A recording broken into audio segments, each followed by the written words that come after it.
Hello, Carver. How are you? Gumawa ko ng keto bread. So, thank God na perfect ko din siya. And tingnan natin. I just make 2 eggs and a half teaspoon of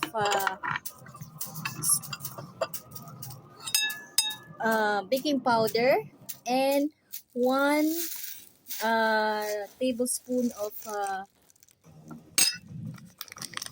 almond flour or coconut flour so that not spike your sugar. Also, I add what else? Olive oil, 1 tablespoon. Okay? And then I mix. And pag melted na siya, you just cook 90 seconds in microwave. So, kailangan microwavable yung inyong plate, no? Then, we will check inside because tingnan natin kung floppy siya. See? Wow. And, wait, I will cut it. Wow, my goodness. Wow, na-perfect na usok-usok pa siya. Oh, see? And you can put, you desire, like cheese, or mustard, or, what else? Oh, may mingming. Wait lang na. Yan, kasi yan ang mga dessert ko sa gabi. I have here,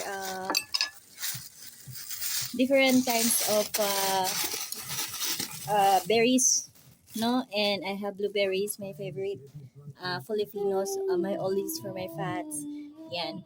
So, I eat this one kasi ngayon ko lang na perfect yung aking bread. Hope it's good, no? I want to put this one here and we try and taste. Kasi ngayon lang ako naka-perfect ng keto bread. Okay. Oh, so hot.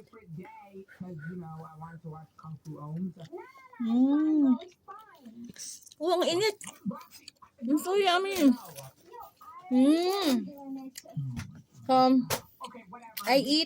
I want desire keto bread, not spike my sugar, and also I not gain weight.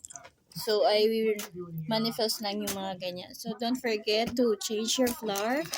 Use almond flour or coconut flour so that you lose weight and correct your hormones, balance your hormones, correct your appetite, and lose weight. That's the goal. Okay, bo apati, kain tayo ng yummy. Beef yata. Ano?